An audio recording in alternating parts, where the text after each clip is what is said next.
Hi, this is Sia Jyoti Deshwal and I welcome you all again to my YouTube channel or welcome if you're coming to this channel for the very first time. I hope that you guys are doing superb and I also hope कि काश मैं इस video की शुरुआत ऐसे कर पाती that I welcome you all to another revision lecture of CA final audit और CA inter audit as the case may be. But revision lectures को आने में तो अभी टाइम है.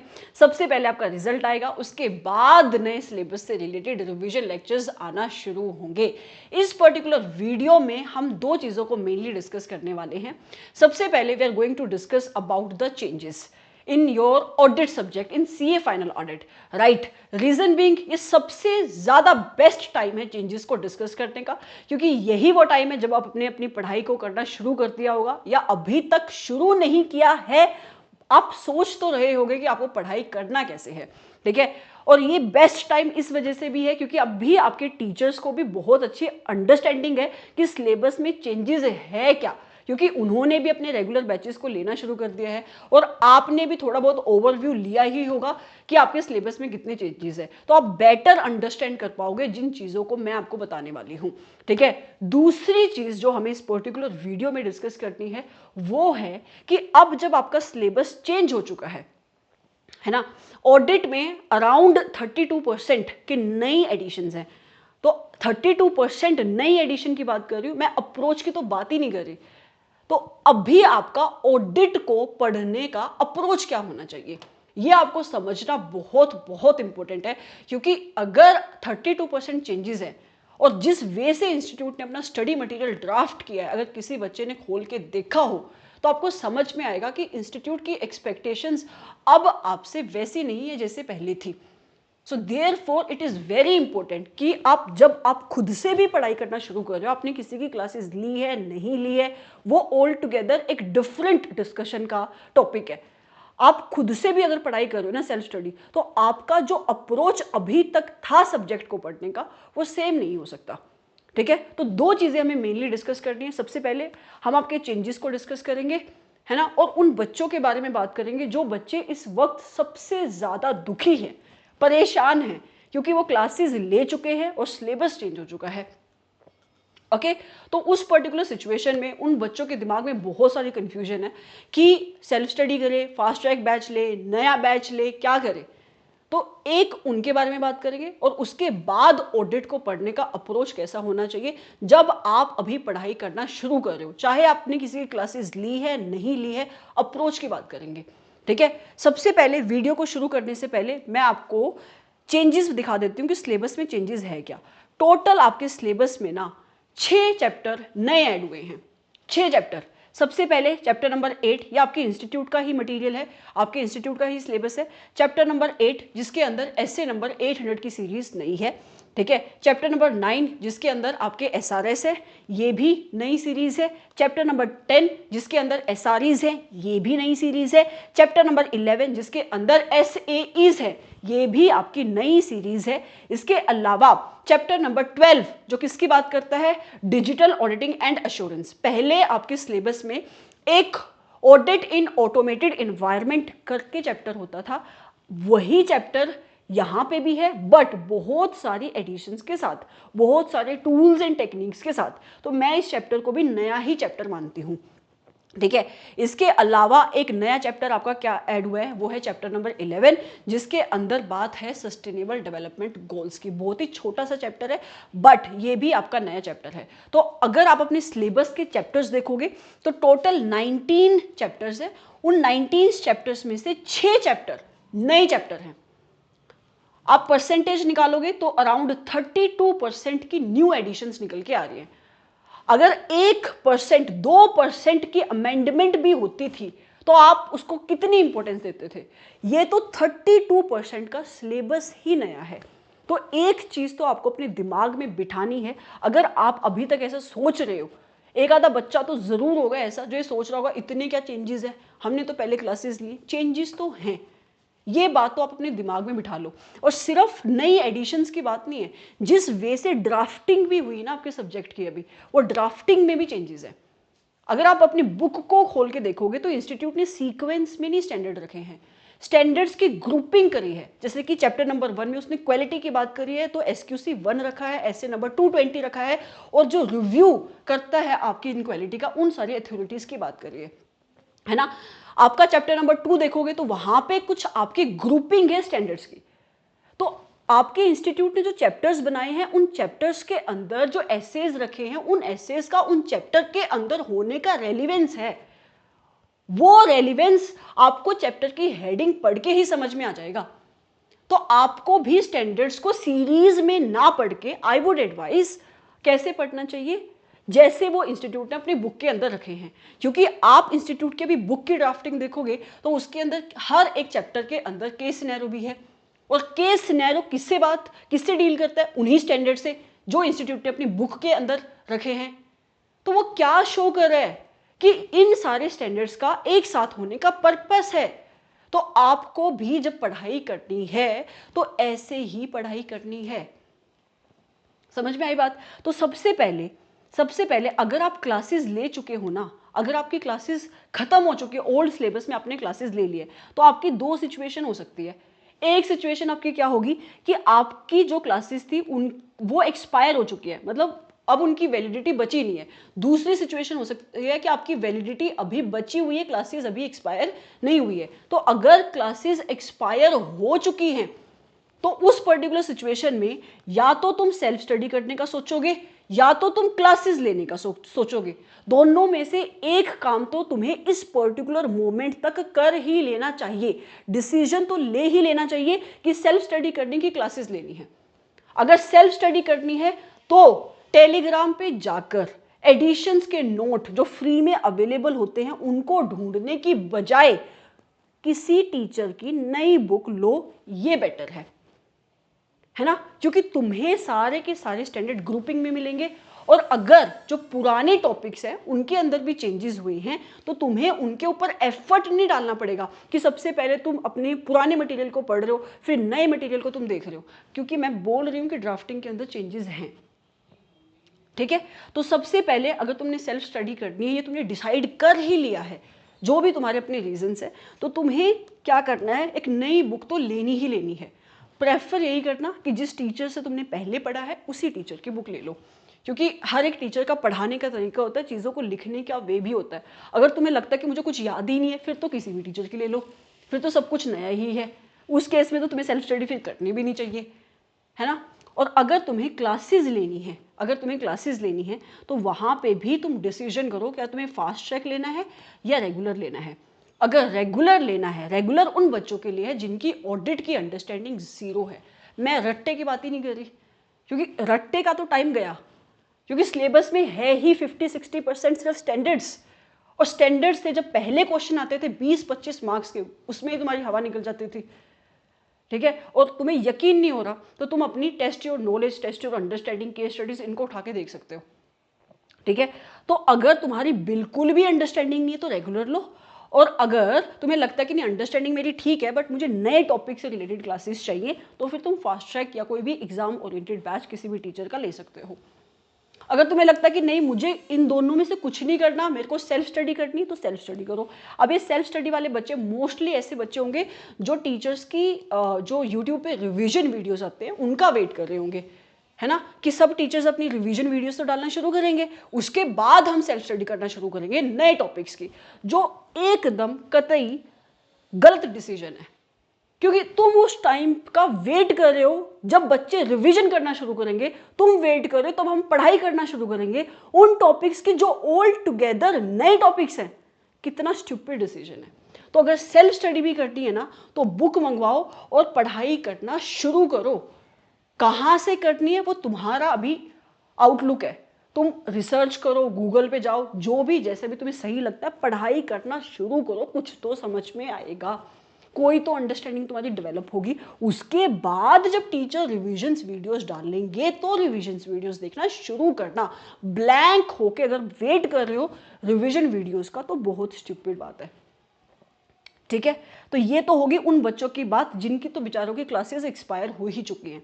अब वो बच्चे जिनकी क्लासेस की एक्सपायरी नहीं हुई तो तुम्हारे पास तो ऑप्शन जिंदा है, अपनी एग्जिस्टिंग फैकल्टी के पास जाओ और क्लासेस मांगो। और मैं तुम्हें एडवाइस कर रही हूँ कि instead of asking them for the editions, क्योंकि एडिशंस में तो क्या होगा, जितने नए चैप्टर है उनकी तुम्हें क्लासेस दे दी जाएंगी। आप उनसे क्या मांगो, आप उनको बोलो कि आप अपने रेगुलर बैच के हमें एक्सेस दे दो, या फिर अगर वो नहीं दे सकते तो फास्ट ट्रैक की आप एक्सेस ले लो। थोड़े बहुत पैसे दे सकते हो तो दे दो, अगर उनको लगता है कि इतनी हम नए बैच के एक्सेस क्यों दे, ठीक है। मुझे नहीं लगता इतनी एस्टेब्लिश्ड क्लासेस फैसिलिटी से तुमने क्लासेस ली होंगी, उनको देने में कोई भी इशू आना चाहिए, क्योंकि 150-200 रुपये की एक इंक्रिप्शन की बनती है, बस इतना ही खर्चा होता है, प्लस जो तुम्हारी बुक का प्रिंटिंग का खर्चा है वो खर्चा होता है। बाकी आप एज अ टीचर अगर मैं बात करूँ, एक बच्चे के लिए मैं रिकॉर्डिंग करूँगी तो भी मुझे उतने ही रिसोर्सेज पड़ते हैं, और अगर मैं 100 बच्चों के लिए रिकॉर्डिंग कर रही हूँ तो भी मेरे को उतनी ही कॉस्ट पड़ती है, अपार्ट फ्रॉम इंक्रिप्शन की और जो आपके बाकी के बुक्स वगैरह के खर्चे हैं उनके अलावा, तो आप उनकी कॉस्ट पे कर दो और उनके नए बैच के एक्सेस मांगो। उससे पता है फायदा क्या होगा, तुम्हारे मन में जो डाउट है ना कि जो न्यू सिलेबस में पुराने एसेज हैं उनके अंदर तो कोई चेंजेस नहीं है, वो डाउट ही खत्म हो जाएगा और तुम ऐसे पढ़ाई करोगे कि जैसे सब कुछ नया पढ़ रहे हो। नया पढ़ रहे हो इन द सेंस कि अंडरस्टैंडिंग तो होगी तुम्हारी, लेकिन वो जो एक्स्ट्रा दिमाग लगता है ना यार कि अगर ऐसे नंबर मैंने 240 पढ़ा, इसके अंदर कोई चेंजेस तो नहीं है, पुराना पढ़ाया तो था बट अभी कोई चेंजेस तो नहीं है, तो तुम इंस्टीट्यूट की बुक को लाइन बाय लाइन रिकंसाइल नहीं कर सकते और वो वेस्टेज ऑफ टाइम है, ठीक है। और ऐसे नंबर 240 का नाम इस वजह से लिया क्योंकि इसके अंदर हैं चेंजेस। ओके तो बेटर अप्रोच क्या है, बेटर अप्रोच यही है कि instead of asking them for the addition, ask them for their accesses to the regular और fast track batch as the case may be, so that अभी बहुत time है रेगुलर बैच को कवर करने का, है ना। जैन के बाद, फैब के बाद you can start with your fast track, क्योंकि फास्ट ट्रैक में वैसे भी सब कुछ बहुत फास्ट होता है, जितनी जल्दी फास्ट होगा उतनी जल्दी चीज़ें वैनिश होने के चांसेस रहते हैं, तो बेटर यही होता है कि फास्ट ट्रैक बैच को तुम लेट में ही आप प्रेफर करो, स्पेशली थ्योरी जैसे सब्जेक्ट का। तो तुम उनसे आप क्या मांगो, एडिशंस मांगने की बजाय ये मांगो। ओके अब ये तो बात तुम्हारी होगी उन बच्चों की जिन्होंने क्लासेस ले ली थी। अगर ऐसा कोई बच्चा है जिसने क्लासेस नहीं लिए तो वो भी बहुत ज़्यादा ऑडिट में स्मार्टनेस दिखाते हैं, बच्चे बहुत ज़्यादा स्मार्टनेस दिखाते हैं। इनफैक्ट स्मार्टनेस से ज़्यादा सही वर्ड होगा कंजूसी भी दिखाते हैं। वो कहते हैं कि why we should buy the classes of audit, है ना, because they do not give the respect to this subject as much as respect this subject deserves. तुम इज्जत नहीं देते हो सब्जेक्ट को, फिर बाद में सब्जेक्ट तुम्हें इज्जत नहीं देता है। ओके तो अगर क्लासेस नहीं ली है और रेगुलर बाय करने का नहीं सोच रहे हो, तुम फास्ट ट्रैक बाय करने का सोच रहे हो, तो मैं तुम्हें एडवाइस करूंगी कि रेगुलर बाय कर लो। 1500-2000 रुपये का ऐसा ही कुछ डिफरेंस होता है हर एक टीचर के फास्ट ट्रैक या फिर रेगुलर के उसमें, लेकिन जो कंटेंट के डिस्कशन में डिफरेंस होता है वो बहुत ज़्यादा होता है। ऑलमोस्ट आधे डिस्कशन होते हैं फास्ट ट्रैक के अंदर। तुम पैसा बचाने के चक्कर में ऐसा करते हो। बहुत सारे बच्चे ऐसे बोलेंगे हम तो टाइम बचाने के चक्कर में ऐसा करते हो। टाइम बचता ही नहीं है, तुम अभी बचा लेते हो क्लासेस में टाइम, लेकिन बाद में यूट्यूब पे स्पेंड करते हो वही टाइम, या खुद से सेल्फ स्टडी करने में, दिमाग बांटने में खराब करते हो। तो बेटर ये है कि एक बार से ही ढंग से क्लासेस ले लो, है ना। और ऐसे बच्चे जो कह रहे हैं यार हम क्लासेस नहीं ले सकते, तो मैं अंडरस्टैंड करती हूँ, सारे बच्चे क्लासेस नहीं ले सकते। कुछ बच्चे एक्चुअल में इंटेलिजेंट भी होते हैं, ऐसी बात नहीं है, जो सेल्फ स्टडी कर सकते हैं, तो फिर तुम बुक बाय करो और पढ़ना शुरू करो। और कुछ बच्चे जिनकी फाइनेंशियल प्रॉब्लम है तो फिर तुम वहाँ पे ऑल्टरनेटिव्स ढूंढना शुरू करो। तुम टीचर्स को रीच आउट भी कर सकते हो हेल्प के लिए, या फिर तुम फाइंड आउट करो कि कहाँ कहाँ पे कितनी कितनी रिविजन्स पड़ी है, कहाँ कहाँ पे तुम्हें किस किस टाइम पे अपनी इन लेक्चर्स को देखना है। जो करना है करना शुरू करो, करना शुरू करो। ऑडिट में तो मैं स्पेशली बोल रही हूँ, ठीक है। तो ये तो तुम्हारी क्लासेस का सीन हो गया। अब बहुत इंपॉर्टेंट डिस्कशन जो मैं करना चाहती हूँ वो है सीए फाइनल ऑडिट को पढ़ने का अप्रोच क्या होना चाहिए। अभी तो 5 महीने बचे हैं। तुम कोई भी बच्चा जिसने आज तक जीवन में सब्जेक्ट को पढ़ा नहीं है, ढंग से नहीं पढ़ा है, वो भी इस सब्जेक्ट को अच्छे से पढ़ सकता है, प्रोवाइडेड दैट तुम्हें अब अप्रोच पता होना चाहिए। पहले क्या था, तुम्हारी बुक के अंदर बहुत सारे ऐसे चैप्टर्स थे जिनको ऑडिट में in the very first place होना ही नहीं चाहिए था, जैसे कि सेबी एलओडीआर। ये लॉ का चैप्टर है, ऑडिट में क्या कर रहा था कुछ समझ में नहीं आता था, अब नहीं है। टैक्स ऑडिट ठीक है, ऑडिट से रिलेटेड है, बट स्टैट्यूटरी ऑडिट तो नहीं है ना, है ना। अब जो इंस्टीट्यूट ने सिलेबस बनाया है it is very superb syllabus, क्योंकि being an auditor you should be studying the standards on auditing, and being, if you are not giving the service of the audit, if you are providing other sort of services, for example आप audit नहीं कर रहे हो, review कर रहे हो, तो आपको एसआरईज पता होनी चाहिए, क्योंकि आप जब अपनी फॉर्म खोलोगे तो सिर्फ ऑडिट तो नहीं करोगे ना, अदर टाइप की सर्विसेज भी दोगे ना। तो अगर आप नॉन एश्योरेंस सर्विसेज दे रहे हो तो फिर आपको एसआरएस पता होनी चाहिए। तो अभी जो सिलेबस है वो बहुत ही आपकी प्रैक्टिकल एस्पेक्ट को ध्यान में रखते हुए बनाया गया है। तो आपका जो अभी अप्रोच है ना सब्जेक्ट को पढ़ने का, वो ऐसा नहीं होना चाहिए सर कि पहले 20 नंबर के स्टैंडर्ड आते थे तो हम जैसे तैसे उनको रट्टा मार के पढ़ लेते थे विदाउट अंडरस्टैंडिंग कि बात क्या कर रहा है वो। अब तो सिलेबस में 50 to 60% तुम्हारे स्टैंडर्ड्स ही हैं, तो तुम्हें स्टैंडर्ड को समझना ही समझना पड़ेगा। बिना अंडरस्टैंडिंग करे अगर तुम रट्टा मारने की कोशिश करोगे ना, या कोई भी तुम्हें रट्टा मरवाने की कोशिश कर रहा है, वो just sheer stupidity sheer stupidity, because क्या यार, we are professionals, we are going to become, you people are going to become professionals. What kind of auditor you are going to become if you know nothing about it? Like what kind of CAs you are going to become? एक ऐसा CA जिसको वो उसके पास degree है but knowledge नहीं है, come on, ठीक है। तो आपको कंसेप्ट को ध्यान रख के पढ़ाई करनी है, और बेस्ट तरीका मैं बता दूं ऑडिट को पढ़ने का, उन बच्चों को तो मैं बताते ही रहती हूँ जो बच्चे क्लासेस देख रहे हैं, जो सेल्फ स्टडी भी कर रहे हैं उन बच्चों के लिए बात है, आप ना क्वेश्चन का और टॉपिक का कंटेक्स्ट समझने के ऊपर फोकस किया करो। मतलब आंसर के ऊपर बाद में जाया करो, पहले क्वेश्चन समझा करो, कंसेप्ट क्या कह रहा है इसको समझने की कोशिश क्या करो। ऑडिट में अप्रोच तुम्हारा बिल्कुल ही उल्टा होता है। तुम्हारा अप्रोच होता है फटाफट देखा, अच्छा कंसेप्ट, ओके, प्रोफेशनल स्केप्टिसिज्म के पॉइंट 1 2 3 4 5 खत्म। प्रोफेशनल स्केप्टिसिज्म किस चीज के पॉइंट, किस कंटेक्स्ट में प्रोफेशनल स्केप्टिसिज्म, कौन से स्टैंडर्ड में professional scepticism. Are you getting me what I am trying to say here? Reporting है, एग्जाम्पल्स हैं, रिक्वायरमेंट है, स्कोप है, ऑब्जेक्टिव है, प्रोसीजर्स हैं, प्रोसीजर्स में भी किस कंटेक्स्ट में बात हो रही है, रिस्क में या ऑडिट एविडेंसेस कलेक्ट करें उसमें, कहाँ पे बात हो रही है उसके ऊपर टाइम लगाया करो, इंस्टेड ऑफ कि पहले तुम आंसर्स को याद कर लो उसके बाद क्वेश्चन देखेंगे। तो अभी तुम पता क्या करते हो कि क्वेश्चन बैंक हमें करना इंपॉर्टेंट है। मैं तुम्हें बताऊं, क्वेश्चन बैंक तुम्हारा सेकेंडरी चीज है, सबसे पहले तुम्हें कंसेप्ट पता होना चाहिए। तुम्हें कंसेप्ट आते हैं, उसके बाद कैसे कैसे क्वेश्चन आ सकते हैं वो तुम्हें अंडरस्टैंड करने के लिए क्वेश्चन बैंक देखना है। वहां पे भी आंसर्स नहीं देखने हैं, सिर्फ क्वेश्चंस के ऊपर टाइम लगाना है। समझ में आ रही? What I am trying to say here is try to understand the context of the topic in the audit. दूसरा, अभी से जब तुम पढ़ाई कर रहे हो ना उसी टाइम से बांट दो, रीड क्या करना है, लर्न क्या करना है। हर एक चीज ऑडिट में लर्न करने की नहीं है।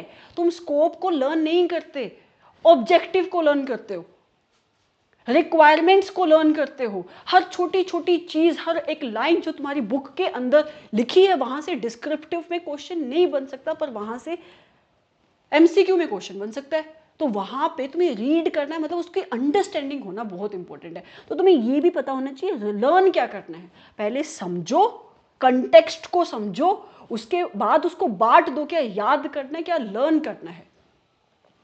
ठीक है, समझ में आई बात? फिर तुम्हारे पास एक ऐसा मटेरियल भी होना चाहिए हाथ में जो तुम 1 डे बिफोर पे रेफर कर सको। और ये मटेरियल तुम्हें एग्जाम से इमीडिएटली पहले नहीं ढूंढना है, अभी तुम्हारे पास होना चाहिए। वो मटेरियल तुम्हारे चार्ट्स हो सकते हैं, तुम्हारा, हाँ मैं अभी ये इस चीज़ पे नहीं जाऊंगी कि कोई कॉम्पैक्ट हो सकता है या क्या हो सकता है। देखो, तुम चार्ट्स पे अगर किसी टीचर के बाय करोगे ना तो एक बार उसका डेमो देख लेना उसकी रिवीजन क्लासेस से कि कितना वो कंटेंट उसमें कवर कर रहा है। क्योंकि तुम उसको 1 डे बिफोर रेफर करो, इसका मतलब ये नहीं कि तुम पॉइंटर्स ही पढ़ रहे हो, 1-2 पॉइंट पढ़ लिया और बस हो गया, क्योंकि तुम्हें चीज़ें लिखनी भी हैं जाके। तो एक तुम्हारे पास 1 डे बिफोर का मटेरियल होना चाहिए, और अभी से उस मटेरियल को बनाना शुरू करो। बाद में जाके नहीं कि मैं टेलीग्राम पे ढूंढ लेता हूँ किसका क्या है। एक टीचर का तुम एक चैप्टर के नोट्स रेफर करो, दूसरे टीचर के दूसरे चैप्टर के नोट्स रेफर करो, कितनी स्टूपिड बात है। कोई उसके अंदर यूनिफॉर्मिटी है? ठीक है. So you have to keep these things in your mind. You have to change your approach of studying the audit. You have to start giving respect to the subject. अगर आप सब्जेक्ट को इज्जत नहीं करोगे तो सब्जेक्ट भी तुम्हें इज्जत नहीं करेगा. बच्चे पता क्या कहते हैं? बच्चे कहते हैं एफ आर में तो हमारे 80 मार्क्स आ गए, एस एफ एम में तो हमारे 80 मार्क्स आ गए, बट ऑडिट में हम 40 नहीं लेकर आ पा रहे हैं. क्यों? क्योंकि तुमने उतनी इसको इज्जत दी ही नहीं कभी. तुम अपने दिल पे हाथ रख के पूछो कितने घंटे तुम ये इन सब्जेक्ट को पढ़ते हो और कितने घंटे इसको पढ़ते हो. एक बच्चे का मैसेज आया 160 घंटे 150 से लेकर 160 आवर्स की क्लास एस्टिमेटेड है, उससे पहले भी खत्म हो सकता है रेगुलर बैच क्योंकि भी चल रहा है. ठीक है. तो उसके साथ साथ क्या था कि ऑडिट बैंक का मेरा ऑब्जेक्टिव है ऐसा कि मुझे एक बैच रिलीज करना है जिसके अंदर क्वेश्चन डिस्कस होंगे बिल्कुल अच्छे से, जैसे मैं नॉर्मली पढ़ाती हूँ वैसे, हर एक चीज़ को डिटेल में, ताकि अगर किसी बच्चे के पास टाइम है और वो देखना चाहता है क्वेश्चंस को तो वो इस बैच को बाय कर सकता है. तो मैंने ये एक एडिशनल चीज़ प्रोवाइड करी हुई है कि अगर एग्जाम से पहले ऐसा कोई बैच बन पाया considering the time limitations, then I will provide the access to the students who are buying my regular batches for free. तो उसने पता नहीं क्या कैलकुलेशन करी, ये भी ऐड करती है इसके भी घंटे. और मैंने 5 क्लासेस आपकी उसकी दी थी इंटर की, जो आप फाउंडेशन क्लासेस मैंने कराई है, मैंने बोला था उनको भी आप देख लेना, उसके भी घंटे ऐड कर दिए. And he came up with a figure of 200 hours. And he's like, don't you think it is too much for audit? पहली बात तो मुझे ये अच्छी नहीं लगी. What is this too much for audit? What do you think? What is audit? है ना?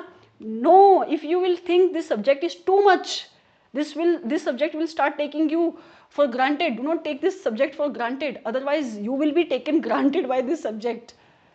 Okay?